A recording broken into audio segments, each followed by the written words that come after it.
Muy buenas, bienvenidos a un nuevo vídeo. Yo soy Abel Caro, ya sabéis, vuestro especialista en automovilismo aquí en Car and Plug, y hoy vamos a hablar sobre el motor Renault, o mejor dicho, la unidad de potencia Renault que va a llevar Alpine. Ya veremos si algún otro equipo que está sonando por ahí y que, bueno, vimos unas noticias sobre que iban a separar parte de turbina de la parte del compresor. También vimos que hubo fallos en los test en el coche de Alonso, entonces vamos a entrar un poquito en detalle, ¿no? Y así pues empezamos a ver también cierto contenido aquí en Car and Plug sobre las unidades de potencia de Fórmula 1 que son tan complejas, pero que bueno, que vamos a poder entender sin ninguna duda si lo vamos explicando poco a poco.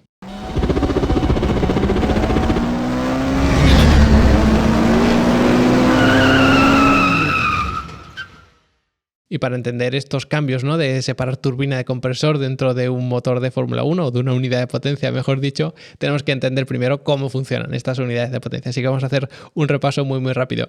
Tenemos unas unidades de potencia que son híbridas, híbridas no enchufables, ¿no? No son como estos coches híbridos enchufables que os enseña Mario por aquí, sino que será algo parecido a un híbrido no enchufable, porque regeneramos energía, la transformamos en energía eléctrica que acumulamos en la batería y luego la utilizamos para dos motores eléctricos que tenemos. Entonces tenemos un motor de combustión interna que es un V6, un 1.6, que ya veis que no tiene una capacidad mucho más grande de un coche de calle, al menos de los coches de calle más o menos normales. Lo que pasa es que luego las proporciones de los cilindros y demás cambia bastante respecto a un coche normal.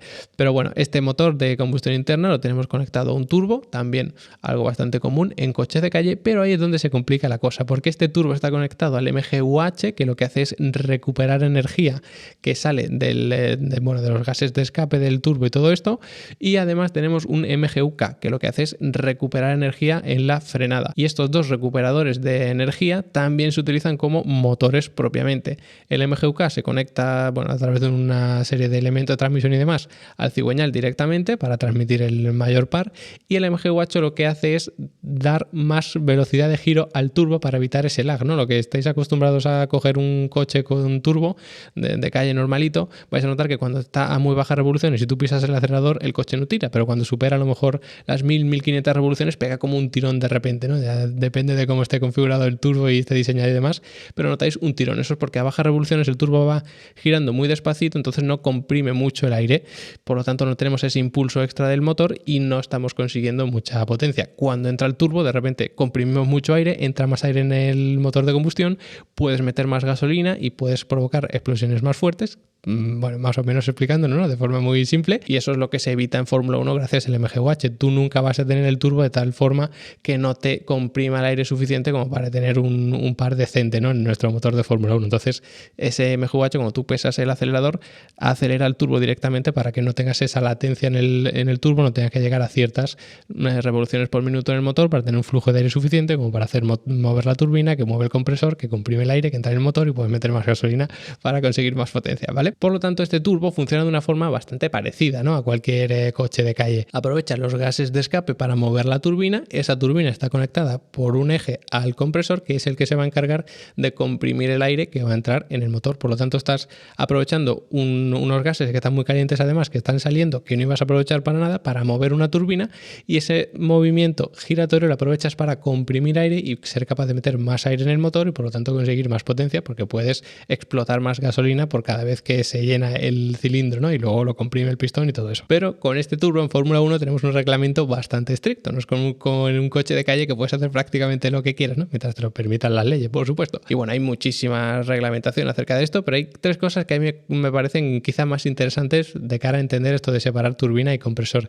Una es que el eje que une turbina y compresor tiene que estar siempre paralelo al cigüeñal, que bueno, el cigüeñal es digamos que donde están los pistones, ¿no?, que suben y bajan, es cuando explotan los pistones, donde se transmite el par, que luego pues a través del embrague, la caja de cambios, el sistema de transmisión entero se termina llevando a las ruedas, ¿no? Pues ese cigüeñal tiene que ser paralelo siempre al eje que une la turbina y el compresor de nuestro turbo. Además, cada uno de ellos tiene que tener su propia carcasa con sus propios álabes, que pensaréis que es una locura, pero si no pones restricciones de estas en Fórmula 1, al final los equipos inventan unas cosas loquísimas y uno puede dar con la tecla y sacarle muchísimos caballos a auto. Entonces lo especifican bien, que tanto turbina como compresor tienen que tener su propia carcasa con sus propios álabes, y además no puede haber nunca desfase base entre la velocidad a la que está girando uno y a la que está girando otro. Es decir, tú no puedes dar un impulso extra al compresor de lo que te está saliendo de la turbina, ¿vale? Aparte del MGUH, que por supuesto está conectado a ese eje.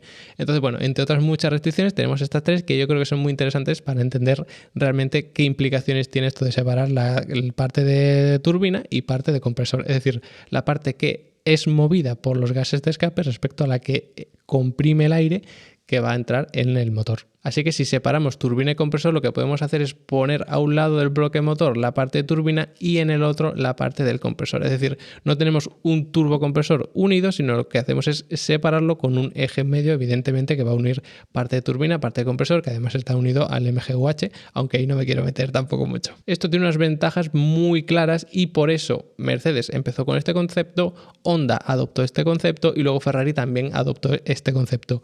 Y es la manera que han tenido de dar un salto adelante, que Renault no dio ese paso, pero ahora ya sí. ¿Qué ventajas son estas? Pues la primera, que no tienes tanta transferencia de calor de la turbina al compresor. Cuando tú comprimes el aire, pues evidentemente te sale rentable, por eso lo hacen, porque puedes meter más aire en el motor. Lo que pasa es que al comprimirlo también lo calientas y eso es algo que tú no quieres, porque cuando calientas el aire, a su vez se reduce la densidad, por eso hay unos intercambiadores de calor y una serie de historias por ahí dentro, ¿no? Entonces, si tú lo tienes unido a la turbina lo que hace es aprovechar los gases de escape que están muy calientes. Si la pones pegada al compresor, aparte de calentar ese aire porque lo estás comprimiendo, lo estás calentando porque está muy cerca de la turbina que está muy caliente. Por lo tanto, eso ya no te beneficiaría mucho, de hecho te perjudica bastante. Además, si los separas es como tener dos elementos pequeños, no uno grande, y eso te da posibilidades de empaquetamiento, es decir, puedes colocar todos los elementos de la unidad de potencia de una manera pues que tengas más peso en la zona de abajo, menos peso en la zona de arriba, puedes hacerlo todo por supuesto más simétrico y bueno, en fin, esto te da una serie de ventajas que también te suponen un gran avance.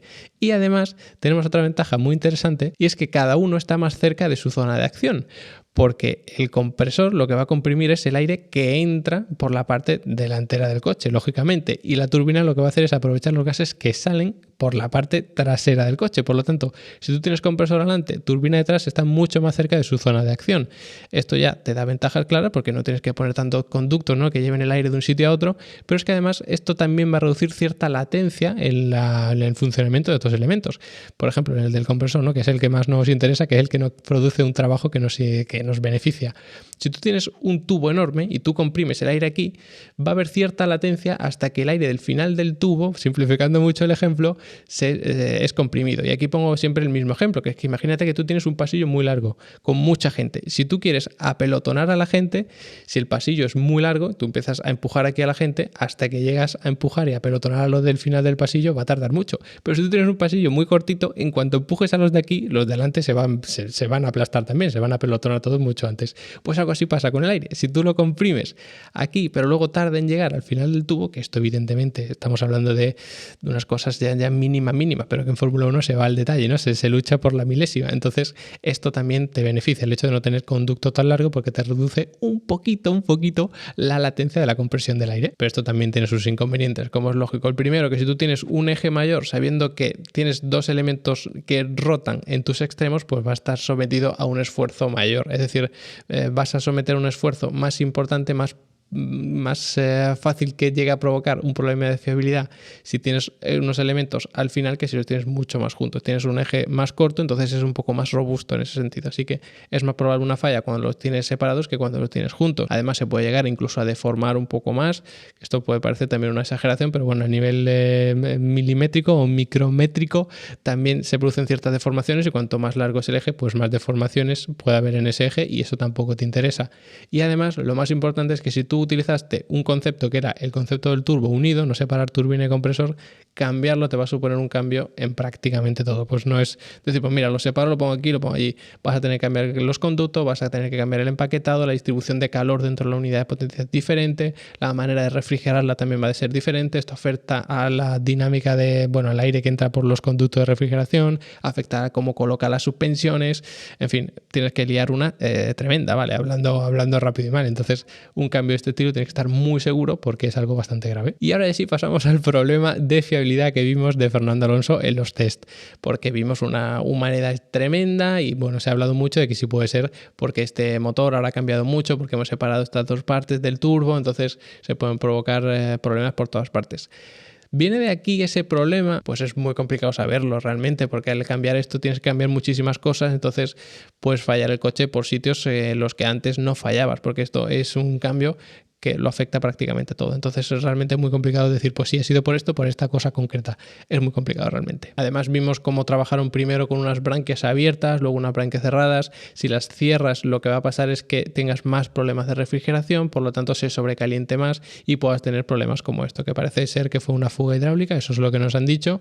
Entonces, bueno, si tú lo sometes a más temperatura, también aumentará la presión, es más fácil que se produzcan pequeñas fugas y que al final pues que se líe toda la humareda, ¿no? Que se líe en torno al coche, hubo que pararlo y apagarlo. Entonces yo creo que realmente es más por forzar la máquina que no tanto por haber separado el turbo del compresor, porque al final hubiésemos tenido a lo mejor otro tipo de problema de fiabilidad. Si tú lo que haces es forzar todavía más para sacar más caballos, entonces sí que puedes tener sobrepresiones, con esto tener pequeñas roturas o pequeñas fugas y provocar este tipo de cosas hidráulicas que pueden ir a más, ¿no? Como fue el caso. Entonces yo creo que es más por forzar la máquina y no tanto por el cambio de separar turbina y compresor. Además ya os dije que este año era más importante sacar caballos que tener fiabilidad, porque la fiabilidad te la van a dejar mejorar, pero no te van a dejar sacar más caballos. Entonces, si ahora mismo tenemos ese fallo, pero tenemos un motor muy potente, para el equipo Alpine es algo positivo. Así que bueno, en ese sentido tampoco es que me preocupe a mí personalmente demasiado. En cualquier caso, no me parece preocupante el fallo que han tenido en los test, prácticamente todos han tenido fallos. Es verdad que ahora mismo está todo el mundo con el plan y demás, y parece que cualquier cosa que le pase al Alpine va a ser más grave, tanto para bien como para mal, y bueno, yo creo que por esto se ha fomentado todavía más, nos ha hecho más bola, pero no es algo a mí personalmente que me preocupe, creo que es algo bueno incluso que salgan problemas de fiabilidad, porque significa que estás forzando incluso la máquina. Si llegamos a mitad de temporada, no ha mejorado nada, termina la temporada, seguimos teniendo los mismos problemas de fiabilidad con las branquias abiertas, más refrigeración y todo, entonces a lo mejor sí que sería más preocupante, pero ahora mismo no me parece algo alarmante, porque además muchos otros equipos, casi todos, han tenido fallos en las unidades de potencia, así que en mi opinión, al menos en un análisis muy superficial, que es lo que podemos hacer desde fuera, no me parece algo que sea un problema muy grave, de momento al menos. Así que nada, espero que os haya gustado este vídeo, que hayáis aprendido algunas cosas, sobre todo de las unidades de potencia de Fórmula 1, que yo sé que a la mayoría del público pues prefiere los V10, los V12 antiguos que sonaban tanto, que no eran tan complicados, pero bueno, yo soy un apasionado de estas unidades de potencia porque son al final una obra de arte de la ingeniería y al menos pues intento explicarla para que las entendáis. Si queréis saber más de Fórmula 1 o de automovilismo en general, pues tengo una academia que se llama Level Up Academy, le podéis echar un vistazo si os interesa este mundillo. De todas formas, os estaré trayendo aquí contenido a Caramplaz, por supuesto, para acercar un poco el mundo de la Fórmula 1, ¿no? Así que nada, espero que os haya gustado el vídeo, espero que hayáis aprendido cosas y nos vemos pronto.